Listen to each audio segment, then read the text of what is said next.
ठीक है। Good morning friends. Indian polity के ये अब चौथा पार्ट है, राष्ट्रपति प्रेसिडेंट। तो क्वेश्चन देखिए, भारतीय संविधान का कौन सा अनुच्छेद राष्ट्रपति सदनों में अभिभाषण के और उन्हें संदेश भेजने के अधिकार से संबंधित है? तो ये है अनुच्छेद 86। भारतीय संविधान के अंतर्गत वित्तीय आपातकाल घोषित किया जा सकता है, तो सी अनुच्छेद 360 में। भारत में मुख्य चुनाव आयुक्त नियुक्ति किसके द्वारा की जाती है? तो ए राष्ट्रपति के द्वारा। भारतीय संविधान का कौन सा अनुच्छेद संघ की कार्यपालिका शक्तियों से संबंधित है? तो 326 का आपका जो राइट आंसर होगा वो होगा सी अनुच्छेद 53। भारत के राष्ट्रपति का चुनाव एक निर्वाचन मंडल द्वारा किया जाता है जिसमें ये शामिल होते हैं: ए संसद के दोनों सदनों यानी लोकसभा और राज्यसभा के निर्वाचित सदस्य। भारतीय संविधान का कौन सा अनुच्छेद संसद में राष्ट्रपति के विशेष अभिभाषण से संबंधित है? तो डी अनुच्छेद 87। भारत में जब संविधान के अतिक्रमण या उल्लंघन के लिए राष्ट्रपति पर महाभियोग चलाना हो तो आरोप द्वारा लगाया जाता है बी संसद के किसी भी सदन में। निम्न में से कौन भारतीय सशस्त्र बलों का सर्वोच्च कमांडर होता है? तो ए राष्ट्रपति। भारतीय संविधान कौन सा अनुच्छेद राष्ट्रपति द्वारा शपथ या प्रतिज्ञा से संबंधित है? तो सी है 60। भारत के राष्ट्रपति पद पर निर्वाचन हेतु उम्मीदवार के लिए वांछित न्यूनतम आयु कितनी है? तो सी है 35 वर्ष। भारत में संघ की कार्यपालिका का संवैधानिक प्रमुख कौन होता है? ए राष्ट्रपति। भारतीय संविधान के अनुच्छेद 53 के अनुसार संघ की सभी कार्यकारी शक्तियाँ किसमें निहित होती हैं? ए राष्ट्रपति में। निम्नलिखित में से कौन गणतंत्र दिवस के अवसर पर राजपथ पर भाषण देते हैं? तो डी भारत के राष्ट्रपति। 336 निम्न में से किस अनुच्छेद में भारतीय राष्ट्रपति के निषेधाधिकार का वर्णन है? तो ए अनुच्छेद 111। वीटो पावर या निषेधाधिकार 3 प्रकार के होते हैं: पूर्ण वीटो, निलंबनकारी वीटो और पॉकेट वीटो। पूर्ण वीटो पर विधेयक पर सहमति को रोकने की शक्ति को पूर्ण वीटो कहा जाता है। निलंबनकारी वीटो संसद को विचार के साथ या बिना किसी विधेयक को वापस करने की शक्ति को निलंबन वीटो कहा जा सकता है। पॉकेट वीटो विधेयक पर कार्रवाई न करने की राष्ट्रपति की शक्ति को पॉकेट वीटो कहा जाता है। भारतीय संविधान का अनुच्छेद 123 निम्न में से किसे अध्यादेश या अधिनियमित करने की शक्ति प्रदान करता है? तो सी राष्ट्रपति को। भारतीय संविधान राष्ट्रपति को 3 प्रकार के आपातकालों की घोषणा करने का अधिकार, इनमें से कौन सा शामिल नहीं है? अनुच्छेद 352 राष्ट्रीय आपातकाल, 360 वित्तीय आपातकाल, 356 राज्य में आपातकाल या राष्ट्रपति शासन। तो अनुच्छेद 358 नहीं है। निम्न में से कौन सी शर्त भारत के राष्ट्रपति पद का उम्मीदवार होने के लिए अनिवार्य नहीं है? तो इसमें जो 339 का ए लिखा है कि संसद में 10 वर्ष का अनुभव होना चाहिए, ये नहीं है। बाकी वो भारत का नागरिक होना चाहिए, कोई भी लाभ का पद ग्रहण नहीं करा होना चाहिए और 35 वर्ष की आयु पूरी होनी चाहिए। भारत में देश का सर्वोच्च कार्यपालक कौन होता है? तो ये राष्ट्रपति। भारत के राष्ट्रपति से निम्नलिखित में कौन सा सत्य नहीं? तो डी वह राष्ट्रीय आपातकाल की घोषणा नहीं कर सकता, तो ये वाला सत्य नहीं है। भारतीय संघ की कार्यपालिका का संवैधानिक प्रमुख कौन होता है? तो बी राष्ट्रपति। राष्ट्रपति किस समुदाय के 2 सदस्यों को लोकसभा में नामांकित कर सकता है? तो ये एंग्लो इंडियन। 344 लेकिन अब वर्तमान में 104 संविधान संशोधन के तहत लोकसभा में 2 एंग्लो इंडियन समुदाय के सदस्यों का मनोनयन समाप्त कर दिया गया है। भारतीय संसद के प्रत्येक सदन को बुलाने और स्थगित करने का अधिकार किसे है? तो डी राष्ट्रपति को। भारत के राष्ट्रपति के महाभियोग की प्रक्रिया भारतीय संविधान में उल्लेखित है? तो अनुच्छेद 61 में। भारतीय संविधान के किस अनुच्छेद में राष्ट्रपति में महाभियोग लाने की प्रक्रिया प्रदान की गई है? तो बी अनुच्छेद 61 में। भारतीय संविधान के निम्न में से कौन मंत्रिपरिषद का गठन नहीं करते हैं? तो सी स्थानीय सरकार के मंत्री। भारतीय संविधान के किस अनुच्छेद में प्रावधान किया गया कि राष्ट्रपति की सहायता करने और उसे सलाह देने के लिए प्रधानमंत्री की अध्यक्षता वाली एक मंत्रिपरिषद होगी जिसकी सलाह के अनुसार राष्ट्रपति अपने कार्यों का निर्वहन करेंगे? तो यह है अनुच्छेद 74 ए। इनमें से किस भारतीय राज्य में कभी भी राष्ट्रपति शासन लागू नहीं हुआ? तो डी छत्तीसगढ़ में। बाकी तमिलनाडु, झारखंड, उत्तराखंड में लागू हो गया। निम्नलिखित भारतीय राष्ट्रपतियों के नामों को उनके कार्यकाल के अनुसार अवरोही क्रम में व्यवस्थित करें? तो डी 4213। 4 ज्ञानी जैल सिंह, 2 नीलम संजीव रेड्डी, 1 फखरुद्दीन अली अहमद और 3 है डॉक्टर जाकिर हुसैन। राष्ट्रपति और उपराष्ट्रपति दोनों की अनुपस्थिति में भारत के राष्ट्रपति का कार्यभार कौन संभालता है? तो ये भारत के मुख्य न्यायाधीश। भारत के राष्ट्रपति की शपथ कौन दिलाता है? तो सी भारत के मुख्य न्यायाधीश।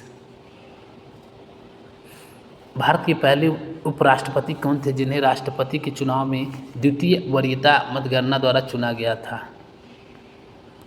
तो ये हैं बीवी गिरी। निम्नलिखित में किसी भारत के राष्ट्रपति द्वारा नियुक्त नहीं किया जाता है? तो ए राज्यों के मुख्यमंत्री। भारत की प्रथम महिला राष्ट्रपति कौन थी? तो ए प्रतिभा देवी पाटिल। भारत के संविधान के अनुसार संघ के रक्षा बलों का प्रमुख कौन होता है? तो राष्ट्रपति। भारत के चौथे राष्ट्रपति कौन थे? तो बी डी जत्ती। 25 जुलाई 2012 को श्री प्रणब मुखर्जी ने भारत के राष्ट्रपति के रूप में पदभार ग्रहण किया था। तो सी 13वें राष्ट्रपति। रामनाथ कोविंद भारत के 14वें राष्ट्रपति हैं। भारत के किस राष्ट्रपति को मिसाइल मैन के रूप में जाना जाता है? तो डॉक्टर APJ अब्दुल कलाम को। निम्नलिखित में से कौन भारत के सबसे युवा राष्ट्रपति थे? तो 362 का आपका ऑप्शन होगा 362 का ए नीलम संजीव रेड्डी।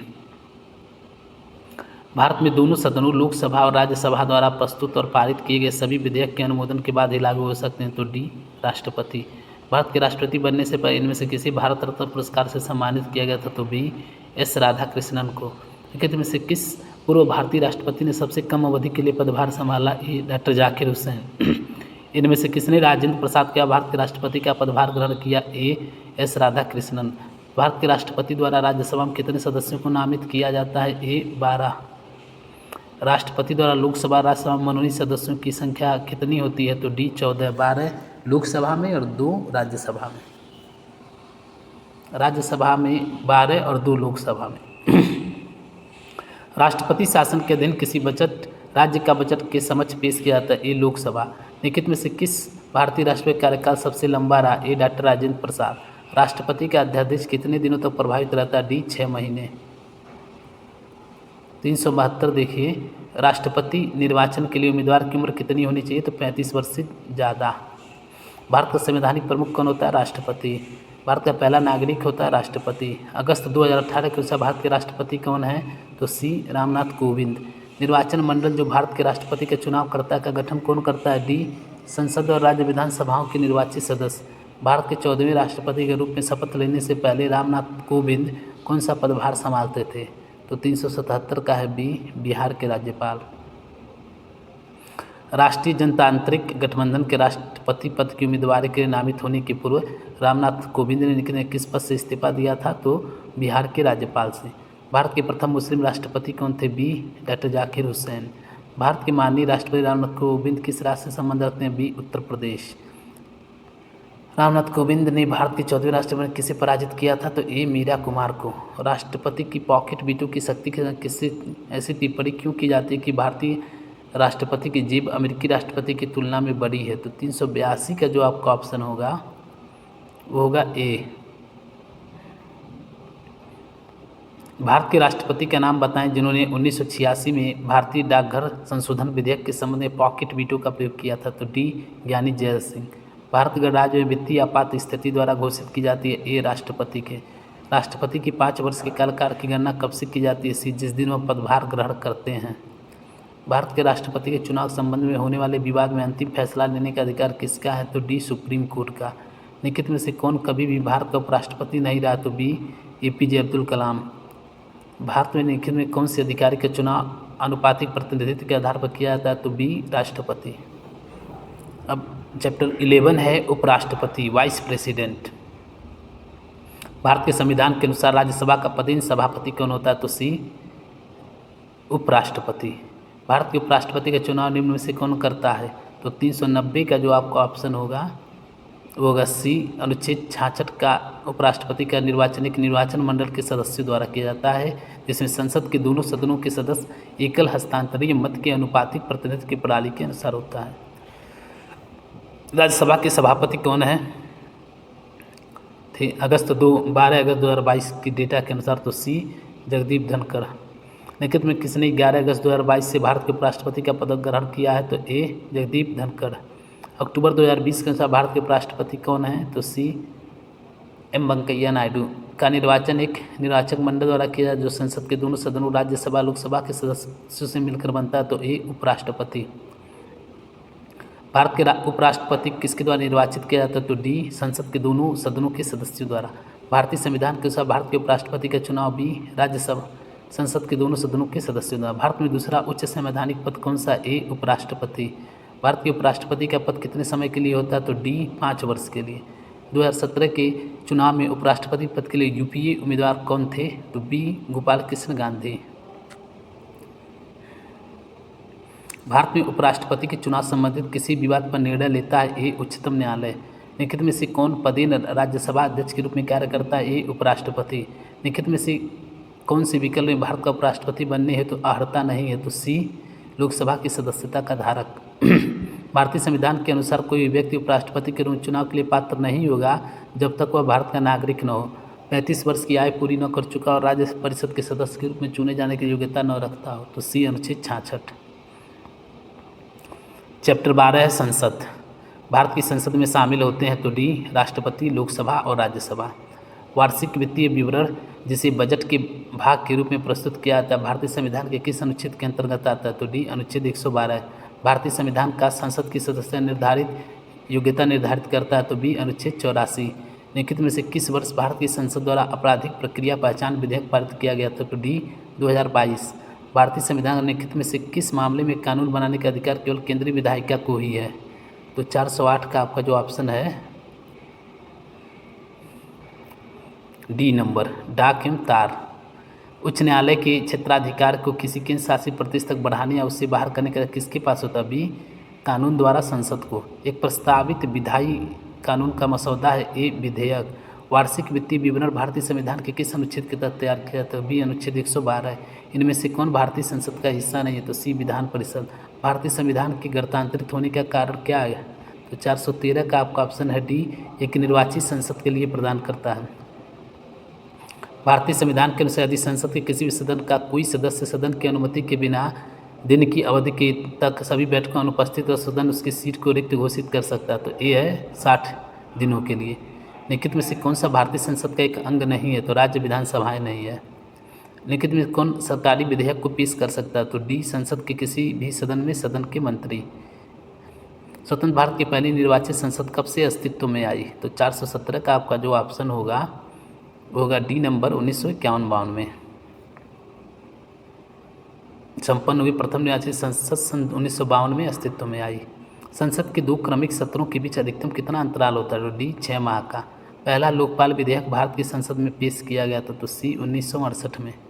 भारतीय नागरिकता प्राप्त करने शर्तें निर्धारित के सक्षम प्राधिकारी कौन है? तो डी संसद। किस संविधान संशोधन द्वारा लोकसभा की सीटों की संख्या 525 से बढ़ाकर 545 कर दी गई? तो 421 का होगा डी 31वें संविधान संशोधन अधिनियम 1973। संसद के वर्तमान सत्र के निष्कासन को कहते हैं? सी स्थगन।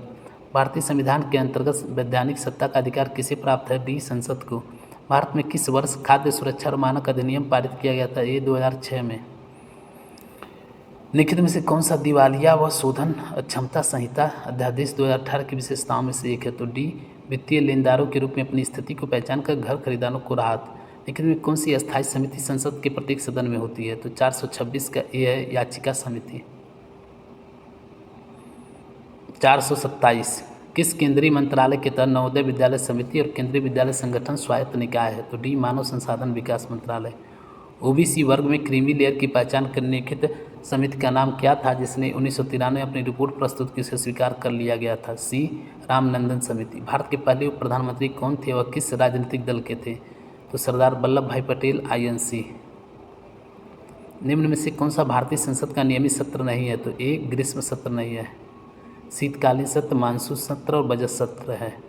भारतीय संसद के संबंध में विषम का पता लगाएं? तो बी ग्रीष्म सत्र। वर्ष में भारत की राज्यसभा का क्षतिपूरक वनीकरण कोष विधेयक पारित किया गया था? डी 2016 में। भारत की समेकित निधि वह निधि है जिसमें बी भारत सरकार द्वारा या उसकी ओर से प्राप्त सभी धन जमा किए जाते हैं। भारत की संचित निधि से धनराशि व्यय की जा सकती है? बी संसद की मंजूरी से। भगोड़ा आर्थिक अपराधी विधेयक 2017 किस मंत्रालय द्वारा पेश किया? डी वित्त मंत्रालय। तो इस तरह से अपना ये आज का पार्ट 3 कंप्लीट हुआ।